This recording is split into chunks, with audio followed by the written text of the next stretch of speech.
নমস্কার। ভারতের পশ্চিম উপকূল, আরব সাগরের তীর বরাবর কোঙ্কান এলাকা।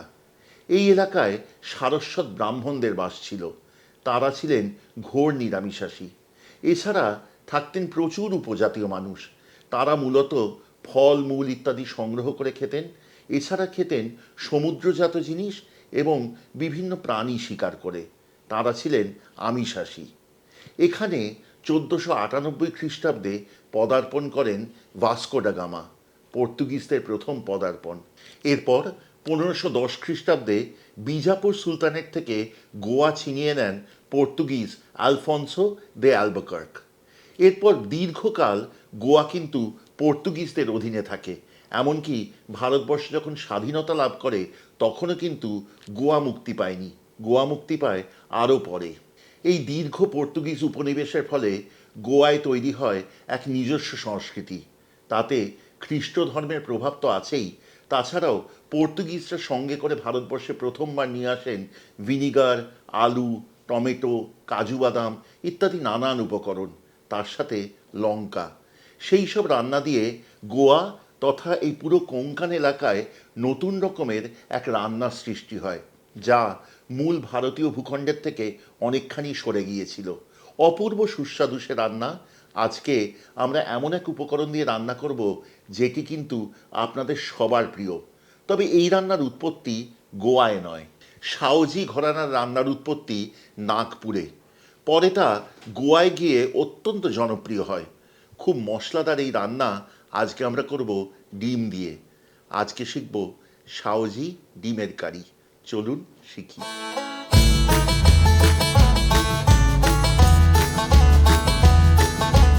যে উপকরণ দিয়ে আজকের রান্না শুরু করব তাও কিন্তু ভারতবর্ষে প্রথম আনেন পর্তুগিজরা, কাজু বাদাম। আজকে রান্নার জন্য কড়াই আঁচে বসান, ঢেলে দিন খানিকটা তেল। আমি সাদা তেলে রান্নাটি করব। তেল গরম হলে তাতে ভেজে তুলুন কাজু বাদাম।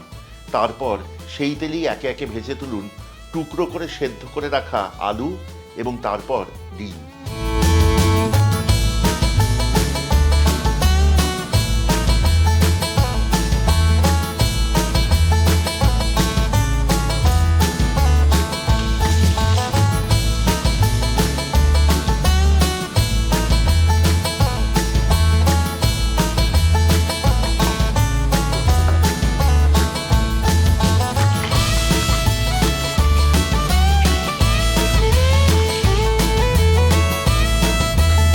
এবার কড়াইয়ে অবশিষ্ট তেলে ফোড়ন দিন কালো সর্ষে ও কারি পাতা। এবার এতে ঢেলে দিন গোটা তিনেক ঝিরিকুচি করে কাটা পেঁয়াজ। পেঁয়াজে হালকা লালচে রং ধরা অবধি ভাজতে থাকুন।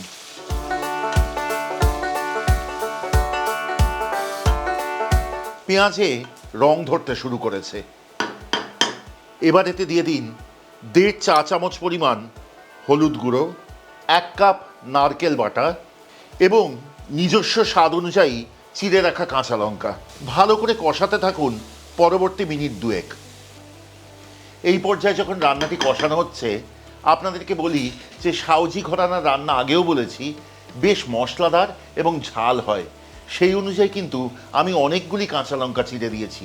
আপনারা যদি এতটা ঝাল না খান তাহলে কম দিতে পারেন। মশলা কষে তেল ভেসে উঠবে মিনিট 2-3 মধ্যে। মশলায় তেল ছেড়ে দিয়েছে। এবার এতে যোগ করুন আগে থেকে ভেজে রাখা কাজু, ভেজে রাখা আলুর টুকরো ও হালকা ভেজে রাখা ডিম। তার সাথেই যোগ করুন স্বাদ অনুযায়ী নুন এবং কষান আরও মিনিট 2-3।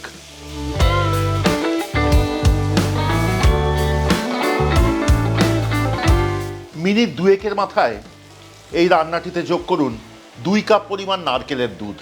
ভালো করে মিশিয়ে নিয়ে নরম আঁচে রান্নাটি ফুটতে দিন পরবর্তী 3-4 মিনিট। এই পর্যায়ে যতক্ষণ রান্নাটি হচ্ছে আপনাদেরকে অনুরোধ করব কেমন লাগছে আজকের পর্বটি আমাদেরকে কমেন্টে লিখে পাঠান। যদি ভালো লাগে সাবস্ক্রাইব করবেন, শেয়ার করবেন অবশ্যই। এবং যদি মনে করেন আমাদের চ্যানেলের সব রান্নার নোটিফিকেশন প্রথম পৌঁছবে আপনার কাছে, তাহলে বেল আইকনটি টিপে দিতে ভুলবেন না। লস্ট অ্যান্ড রেয়ার রেসিপিসের প্রি বুকড লাউঞ্জের কথা আপনারা অনেকেই এখন জানেন। বহু মানুষ প্রায় প্রত্যহ আমাদের কাছে আসেন এবং সেখানে আমরা পরিবেশন করি আমাদের চ্যানেলের নানান রেসিপি এবং তাছাড়াও অন্যান্য আমাদের হাউস স্পেশাল কিছু রেসিপি। সেখানে যদি আসতে চান তাহলে 48 ঘন্টা আগে বুক করুন। যদি আমাদের কাছে রেসিপি পাঠাতে চান, গল্প পাঠাতে চান এবং চান আপনারা এসে আমাদের সাথে এই চ্যানেলে রান্না করবেন এবং আপনাদের পরিবারের গল্প বলবেন, তাহলেও আমাদের যোগাযোগ করুন। আমাদের যোগাযোগের নম্বর 6291834357। আরেকবার বলি 6291834357। এই নম্বরে যোগাযোগ করুন সোম থেকে শনিবার সকাল 11টা থেকে সন্ধ্যে 7টার মধ্যে। যোগাযোগ করুন যদি আপনারা আমাদের থেকে খাবার আপনাদের বাড়িতে নিতে চান তাহলেও। মিনিট দুয়েকের মধ্যে দেখবেন ঝোল শুকিয়ে রান্নাটি গা মাখা হয়েছে। এখন এই রান্নাটিতে যোগ করুন বেশ খানিকটা ধনেপাতা কুচি, আঁচ নিভিয়ে দিন এবং আঁচ নেভাবার পর ঢেলে দিন 1 টেবিল চামচ পরিমাণ লেবুর রস। ভালো করে আরেকবার মিশিয়ে নিন রান্নাটি। এই রান্নাটি কিন্তু সবচেয়ে ভালো লাগবে রুটি বা পরোটার সাথে।